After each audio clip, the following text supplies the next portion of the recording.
For those of you that are from East Texas or even the southeastern United States, you're probably already familiar with this plant that's behind me. This is a camellia, and there's a lot of different varieties. Now they can be a little bit of a challenge to grow here in North Texas and the western half of the state, but let me tell you that this is going to be something that's going to be worth a little bit more effort in your garden.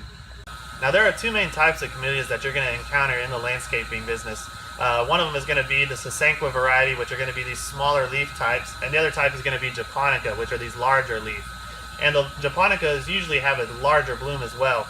The other main difference that are going to be between these two are that the Sasanquas start blooming in the late fall, early winter, whereas the Japonicas are actually going to bloom in the middle of winter. So usually December and actually January and February they're going to be blooming.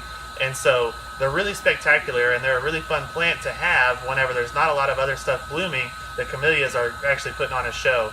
Check out this variety, for example. This variety is called Daydream, and not only does it have the really large blooms, but it's a very fragrant plant as well. Just standing right next to it, I'm getting all kinds of smells coming, and the bees absolutely love it. Even though it's cold, there are still some bees out there foraging.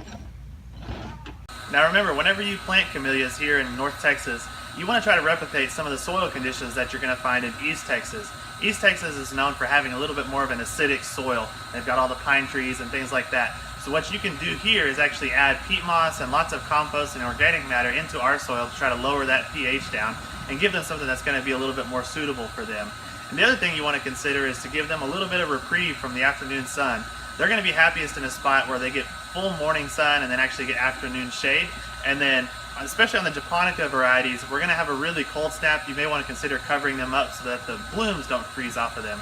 If you have any other questions about camellias, and if you want to check out our amazing selection that we have, come see us at Smith's Gardentown, where our expert advice is always free.